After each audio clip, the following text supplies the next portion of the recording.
अस्सलाम वालेकुम दोस्तों, लाहौरी फॉर स्टोरीज़ का हम बाकायदा आज से आगाज़ करते हैं। आज की मालूमाती और इल्मी वीडियो को लेकर मैं मोहम्मद सलमान ताहिर आपकी खिदमत में हाजिर हुआ हूँ। आज का जो किस्सा है वो है हज़रत आदम अलैहिस्सलाम का। इस किस्से के बारे में जानने से पहले मैं आपसे कहना चाहता हूँ कि आप हमारे फेसबुक के पेज को लाइक करें और फॉलो का बटन ज़रूर दबाएँ ताकि आपको हर वीडियो का नोटिफिकेशन मिलता रहे। इसके साथ साथ हम हमारे यूट्यूब के चैनल को सब्सक्राइब करें, साथ बेल आइकन भी दबा दीजिए ताकि आपको हर वीडियो के नोटिफिकेशन साथ साथ मिलते रहें। आज के इस वाक़े में जो हम डिस्कस करेंगे वो है हज़रत आदम अलैहिस्सलाम की पैदाइश और इब्लीस और अल्लाह ताला के दरमियान होने वाला मुकालमा, और ये हम कुरान मजीद की रूह से इसको डिस्कस करेंगे। लिहाजा अपने किस्से को स्टार्ट करते हैं। और अल्लाह ताला फरमाते हैं, मैंने जिन्नों और इंसानों को अपनी इबादत के लिए पैदा किया है।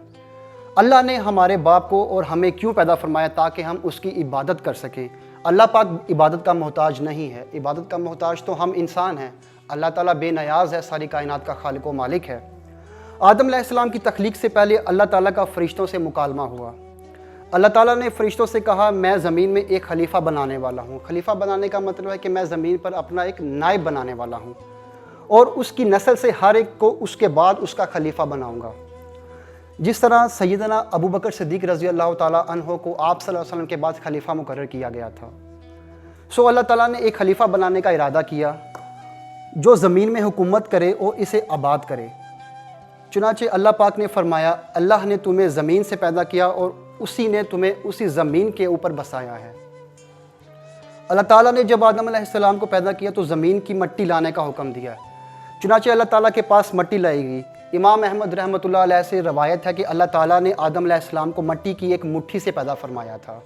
इस मट्टी को अल्लाह ताला ने पूरी रोए ज़मीन से उठवाया था। यही वजह है कि आदम अलैहिस्सलाम की औलाद में बाज़ स्याह रंग के हैं, बाज़ सफ़ेद रंग के हैं और कुछ इसके दरमियान के हैं। बाज़ नेक हैं, बाज़ खबीस हैं और कुछ पाकीज़ा किस्म के हैं। अल्लाह ताला ने आदम अलैहिस्सलाम को जुमा के दिन पैदा फरमाया था और उसी रोज़ उन्हें जन्नत से निकाला गया था और क़यामत भी जुमे के रोज़ ही आएगी। आदम अलैहिस्सलाम 40 रातें मुजस्मे की सूरत में पड़े रहे। जिस्म था लेकिन उसमें रूह न थी। आदम अलैहिस्सलाम में रूह डालने से पहले एक दफ़ा फ़रिश्तों का उनके पास से गुज़र हुआ और वो कुछ घबरा से गए। इब्लीस कुछ ज़्यादा परेशान हुआ कि तुझे किसी ख़ास मकसद के लिए पैदा किया गया है, अगर मुझे इस पर मुसल्लत किया गया तो यकीनन इसको मैं हलाकत में डाल दूँगा, और अगर इसको मुझ पर मुसल्लत किया गया तो मैं यकीनन इसकी नाफरमानी करूँगा।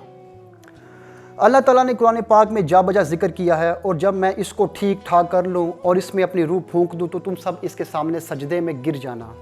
चुनांचे जब रूह फूंक दी गई और रूह आंखों में दाखिल हुई और उन्होंने जन्नत के फलों को देखा तो उनमें गौर व फिक्र करने लग गए।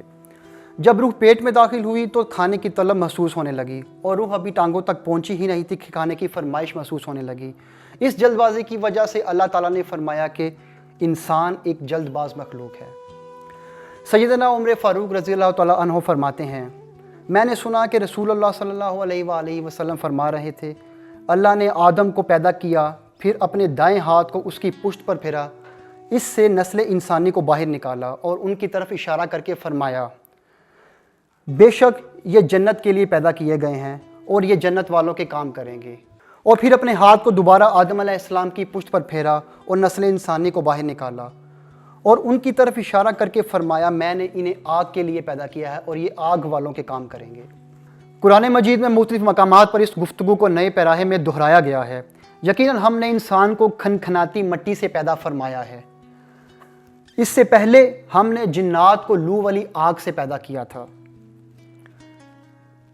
अल्लाह ताला ने फरिश्तों से फरमाया, मैं जब रूह फूंक दूं तो तुम सब इसके सामने सजदे में गिर जाना। चुनांचे तमाम फरिश्तों ने सजदा किया लेकिन इब्लीस ने सजदा ना किया और इब्लीस ने कहा, मैं ऐसे इंसान को सजदा क्यों करूं जिसे तूने स्याह बदबूदार गली सड़ी मट्टी से पैदा किया है, यानी कि एक खनखनाती मट्टी से पैदा किया है। अल्लाह ने फरमाया, अब तू जन्नत से निकल जा क्योंकि तू मरदूद है। और अल्लाह से कहने लगा, मुझे उस दिन तक मोहलत दे दीजिए जिस दिन तमाम इंसानों को दोबारा ज़िंदा उठाया जाएगा। अल्लाह ने फरमाया, तुम्हें मुकर्ररा वक़्त तक मोहलत दे दी। कहने लगा, मुझे कसम है मैं इंसानों के लिए ज़मीन में गुनाहों को खुशनुमा बना दूँगा और उन सब को बहका दूंगा सिवाय उनके जो तेरे मुखलिस और मुंतखब बंदे होंगे, क्योंकि वो मेरे बहकावे में नहीं आएंगे। अल्लाह ताला फरमाता है, ہاں یہی مجھ تک پہنچنے کی سیدھی راہ ہے کہ مخلص بن جاؤ میرے بندو، تم پر کوئی غلبہ نہیں پا سکے گا۔ البتہ جو گمراہ لوگ تیری پیروی کریں گے یقیناً ان کے وعدے کی جگہ جہنم ہے۔ اللہ نے ایک اور جگہ قرآن مجید میں ارشاد فرمایا ہے، سب سے پہلا نافرمان ابلیس ملعون تھا، اللہ کے سامنے غرور و تکبر سے جواب دیتا رہا، اسی وجہ سے اللہ نے اسے کافر کا لقب دیا تھا۔ دنیا میں سب سے پہلا کافر ابلیس ملعون تھا۔ جب اللہ نے آدم میں مکمل روح ڈال دی اور اللہ نے حکم دیا جاؤ فرشتوں کی جماعت کو السلام علیکم کہو، آدم علیہ السلام آگے بڑھے اور انہوں نے السلام علیکم کہا، اور جواب میں فرشتوں نے کہا وعلیکم السلام ورحمۃ اللہ، یعنی تجھ پر اللہ کی سلامتی ہو اور تجھ پر اللہ کی رحمت ہو۔ اللہ تعالیٰ نے فرمایا یہ تیرا اور تیری اولاد کا آپس میں ایک دوسرے کو تحفہ اور ہدیہ ہے، یعنی کہ السلام علیکم جو ہم ایک دوسرے سے سلام کرتے ہیں اور اس کے جواب میں بولتے ہیں وعلیکم السلام ورحمۃ اللہ، یہ جو تھا یہ اللہ کا تحفہ تھا بنی آدم کے لیے۔ اللہ نے آدم علیہ السلام کو جنت میں آباد کیا اور کافی عرصہ تک جنت میں تنہا بسر کیا انہوں نے۔ حدیث کے مطابق وہ وحشت محسوس کرتے تھے، تنہائی کو شدت سے محسوس کرنے لگے، چنانچہ ایک دن وہ سو رہے تھے تو اللہ تعالیٰ نے ان کی بائیں پسلی سے اماں حوا کو پیدا فرمایا اور آدم علیہ السلام کا ہم سفر بنا دیا۔ اللہ تعالیٰ فرماتا ہے اے لوگو اپنے اس پروردگار سے ڈر جاؤ جس نے تم سب کو ایک ہی جان سے پیدا کر ڈالا۔ آدم علیہ السلام جب نیند سے بیدار ہوئے تو اپنے پاس ایک عورت کو دیکھا، پوچھنے لگے تم کون ہو؟ حوا نے جواب دیا عورت۔ آپ نے کہا تجھے کیوں پیدا کیا گیا ہے؟ تو انہوں نے جواب دیا آپ کے لیے تاکہ آپ مجھ سے سکون حاصل کریں۔ آدم اور حوا اللہ کے حکم سے جنت میں تھے اور ابلیس اپنے وسوسے کرنے لگ گیا اور انہیں پھسلانے کی کوشش کرنے لگ گیا۔ چنانچہ اللہ تعالیٰ نے ارشاد فرمایا اور ہم نے کہا اے آدم تم اور تمہاری بیوی جنت میں رہو، جس جگہ سے چاہو کھاؤ اور اس درخت کے پاس مت جاؤ ورنہ ظالموں میں سے ہو جاؤ گے۔ شیطان نے دونوں کے دلوں میں وسوسہ ڈالا کہ اس درخت کا پھل کھا لیں، اس درخت کو کھا لیں، اس سے کیا ہوگا؟ ہمیشگی ملے گی۔ ہمیشگی یعنی کہ ہمیشہ رہنے والی عمر ملے گی، کبھی نہ ختم ہونے والی زندگی ملے گی۔ لہٰذا وسوسے میں آ کر جب درخت کو چکھا تو دونوں کا پردہ بدن ایک دوسرے کے روبرو کھل گیا اور دونوں کو حیا آئی اور دونوں نے درختوں کے پتوں سے جسم کو ڈھانپنے کی کوشش کی۔ حدیث میں ہے کہ آدم علیہ السلام بھاگنے لگے تو اللہ نے پکارا اے آدم مجھ سے بھاگتے ہو؟ آدم بولے اللہ میں شرم کی بنا پر بھاگ رہا ہوں اور تیرے سامنے برہنہ کیسے رہوں اور نافرمانی کا ارتکاب کر چکا ہوں۔ اللہ نے فرمایا کیا میں نے تم دونوں کو اس درخت سے کھانے سے منع نہیں کیا تھا؟ اور کیا میں نے نہیں کہا تھا کہ شیطان تمہارا کھلا دشمن ہے؟ لہٰذا اللہ کا حکم ہوا جنت سے اتر جاؤ، تم آپس میں ایک دوسرے کے دشمن ہوگے اور تمہارے واسطے زمین میں ہی رہنے کی جگہ ہے اور ایک وقت تک نفع حاصل کرنا ہے، تم وہی زندگی بسر کرو گے اور وہی مرو گے اور وہیں سے دوبارہ نکالے جاؤ گے۔ آدم علیہ السلام زمین پر اتر آئے اور اپنے رب سے توبہ کے کلمات انہوں نے سیکھ لیے، اور جو کلمات توبہ کے انہوں نے اپنے رب سے سیکھے وہ یہ تھے ربنا ظلمنا انفسنا وان لم تغفر لنا وارحمنا لنکونن من الخاسرین، اے ہمارے رب ہم نے اپنا نقصان کیا ہے اور تو نے اگر ہم پر مغفرت اور رحمت نہ فرمائی تو ہم خسارہ اٹھانے والوں میں سے ہو جائیں گے۔